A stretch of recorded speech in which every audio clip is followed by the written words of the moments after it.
जय हो करवा चौथ माता की जय।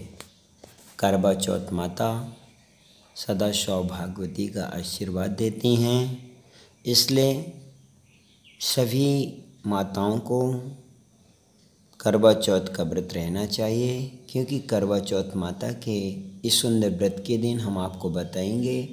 बहुत सारे भक्तों का मानना है, पूछना है कि करवा में क्या भरें क्या ना भरें, और करवे का मुख किस साइड में होना चाहिए, किस देवी देवता की पूजा हमें करनी चाहिए, पूजा में सामग्री क्या क्या होनी चाहिए। बहुत से भक्तजन ऐसी बातों को बोलते हैं, क्योंकि अगर जानकारी नहीं है तो हमारे इस वीडियो में आप लास्ट तक बने रहें। सबसे पहले आप लोग देख सकते हैं कि हम करवा चौथ माता में करवे को चेंज किया जाता है जब आपको देना होता है तब। सर्वप्रथम पूजा स्टार्ट करने के पहले हम आपसे बात करेंगे कि क्या करना है और क्या नहीं करना है। जय करवा चौथ माता की। एक बात हमेशा याद रखें, जिस प्रकार हम नए कपड़ों का उपयोग करते हैं तो अच्छी बात रहती है, ऐसे ही प्रभु को बैठाने के लिए एक लाल कलर का कपड़ा एक आसन पर बिछाएं, उसको अच्छे से बराबर कर लें। सर्वप्रथम हाथ में चावल लें और चावल से लेकर के इस तरह से एक लाइन बना दें जहाँ पर आपको करवा चौथ माता को बैठाना है। अब हम करवा चौथ माता की सुंदर सी तस्वीर अगर आपके पास उपलब्ध है, ठीक है, मढ़ी हुई कांच से या कैसे भी तो ठीक है। अगर नहीं है तो करवा चौथ माता की सुंदर तस्वीर में एक बात का ध्यान रखें कि करवा चौथ माता की तस्वीर में गणपति की फ़ोटो ज़रूर होना चाहिए। क्योंकि करवा चौथ माता के व्रत में गणपति जी की पूजा का विशेष महत्व है। अब हमने जहाँ पे अक्षत रखा था चावल, वहीं पर हमें करवा चौथ माता को बैठा देना है। इसके बाद हम चावल रख कर के एक करवा चौथ माता के बगल से चावल को रख कर के चावल में हम अब बनाएंगे एक चौक। चौक तो आप समझ ही रहे होंगे, अष्टदल कमल के जैसे ऐसी चौक हमें बनाना होता है। और उसमें एक हमें कलश पे स्वास्तिक और बगल में जो बने हैं शांतियाँ रिद्धि सिद्धि बनानी होती है। एक बात याद रखें, पूजन पात्र में कलश में गले में धागा जरूर होना चाहिए। गंगा जल, हल्दी, सुपारी, एक सिक्का और थोड़ा सा अक्षत, फिर आम की टेरी। एक बात का विशेष ध्यान दें कि जैसे देखा आपने कि आम की टेरी 7 दल हो, 5 दल हो, 3 दल हो, विषम संख्याओं में होना चाहिए। हर पत्ते में हम माँ करवा चौथ माता के नाम से तिलक लगा देंगे।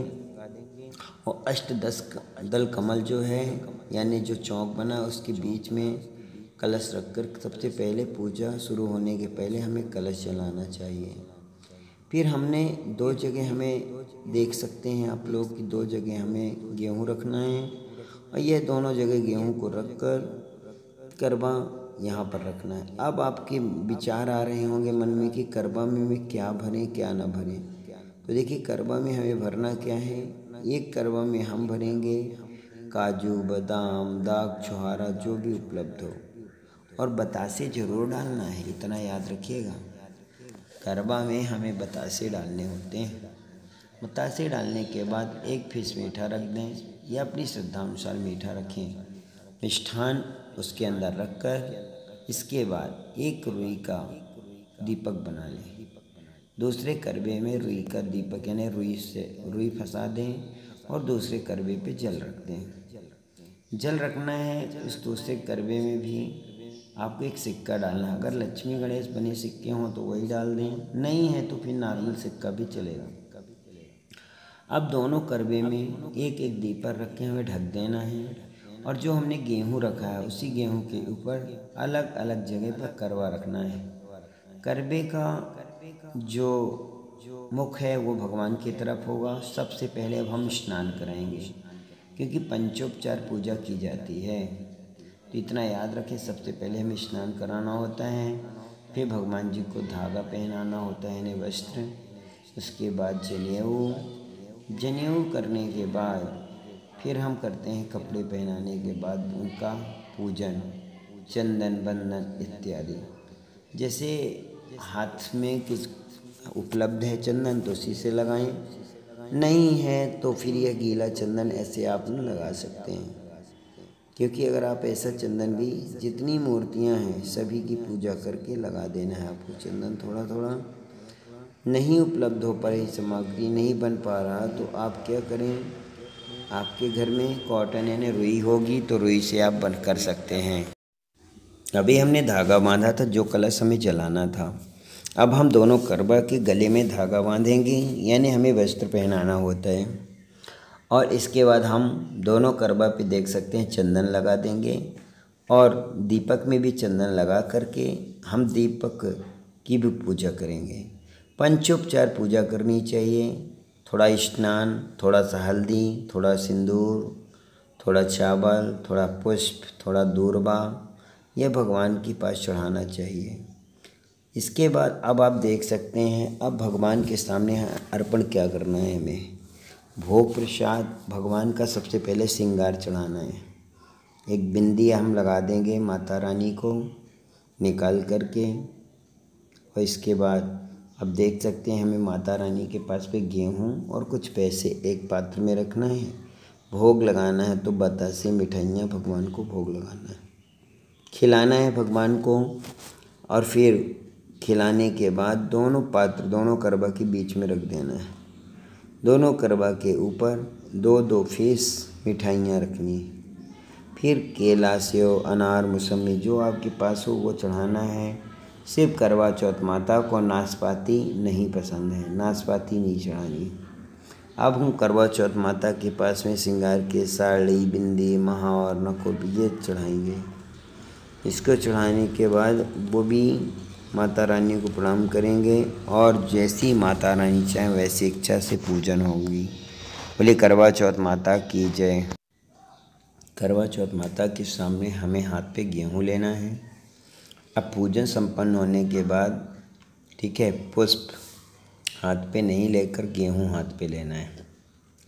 सबसे पहले कथा सुननी है। बहुत जगह तो ऐसा होता है, आपने देखा होगा कि कथा हम खुद पढ़नी होती नहीं, कोई और पढ़ने वाला होता है। कथा संपूर्ण होने के बाद थोड़ा सा गेहूँ माता के पास चढ़ाना है, थोड़ा सा गेहूँ इस पात्र पे डालना है, और थोड़ा सा गेहूँ अपने आंचल में बांध लेना है। आंचल में इस गेहूँ को इसलिए बांधा जाता है कि जब हम चंद्रमा की पूजा करेंगे तो हमें इस पात्र में रख कर करवा में डाल करके और चंद्रदेव को चढ़ाना है करवा चौथ माता के सामने। यह पूजन के लिए जल रखा हुआ है, आप लोग देख सकते हैं, और इस जल से हम हाथ पे लेकर संकल्पित करते हैं। उसके पहले हमें जल घुमाना चाहिए। अगर आपके पास पुष्प उपलब्ध हो तो पुष्प से घुमाएं। अब जिसमें से हमें चंद्रमा को देखना है वह हमारे पास एक चलनी होनी चाहिए, उसमें एक दीपक हो। उस दीपक हो या तो आटे का या तो मिट्टी का। अगर आपके पास चलनी उपलब्ध नहीं है तो पिछले साल की चलनी भी चल जाएगी, लेकिन वह चलनी न्यू होनी चाहिए, यानी टूटी उटी नहीं होनी चाहिए। फिर इसके बाद हमें माता रानी से प्रार्थना करके माता रानी की आरती उतारनी है। जैसे ही हमारे भक्तजन कर रहे हैं, जिनके हमने पूजा कराई, वह लोग जैसे कर रहे हैं इसी तरह से आप लोगों को भी करना है। माता रानी का नाम लेते हुए माता रानी को प्रणाम करके हमें करवा चौथ का व्रत कथा की संपूर्ण पूजन नियम पूर्वक करना है।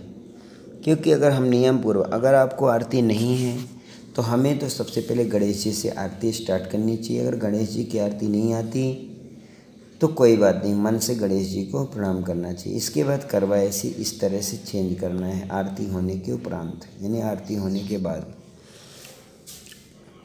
अब आप देख सकते हैं हम ऐसी करवा चेंज करेंगे, और फिर करवा का उपयोग क्या करना है, कैसे क्या करना है, किसको देना है, कौन सा करवा नहीं देना है, ये सारी जानकारी हम सटीक रूप से आपको बताने वाले हैं आज। इसलिए आप लोग मन से विचार से इस बात को त्याग दें कि हमने इस वीडियो को सिर्फ वायरल होने के लिए बनाया नहीं। हमारे प्यारे दोस्तों, हमारे प्यारे भाइयों, किसी की कोई बात नहीं है। देखिए हमने करवा चेंज करते करते करवा चेंज किए, दोनों ऊपर से सेम करवा लगते हैं, लेकिन अंदर क्या है ये तो ऊपर वाला ही जाने। अब हम भगवान प्रभु के सामने करवा को स्पर्श कराएंगे, करवा माता को प्रणाम करेंगे और करवा चौथ करके माता रानी को प्रणाम करके भोग लगाएंगे। आप लोग इस बात को विशेष रूप से ध्यान दें कि पूजन का जो नियम है उसको अगर आप अच्छे से करेंगे तो पति पत्नी का जीवन पर्यंत सदा सौभाग्यवती रहेगा। करवा चौथ माता को सिंदूर अर्पण करने के बाद, पार्वती मैया को सिंदूर दान करने के बाद पुत्र को भी चाहिए कि माँ सरस्वती का ध्यान करें। जब करवा चौथ माता की पूजा संपूर्ण हो जाए तो करवा चौथ की माता के लगे मस्तक के तिलक को अपने मांग में लगाना है और ऐसा आपको 7 बार करना है। ऐसा करने से हर वर्ष करवा चौथ माता आएंगी और भक्तों का कल्याण करके जाएंगी। इसलिए आप लोग देख सकते हैं कितने भक्तजन करवा चौथ माता के हैं, क्योंकि माता रानी सभी भक्तों को समान रूप से देखती हैं। अब आप देख सकते हैं पूजा हमने कैसी की कैसी नहीं की। माता रानी की कृपा, माता रानी का आशीर्वाद बहुत जल्दी मिलेगा। इसलिए जय माता दी भक्ते, करवा चौथ माता की जय। जय जय बोलना चाहिए, जय बोलने से सब कष्ट दूर हो जाते हैं।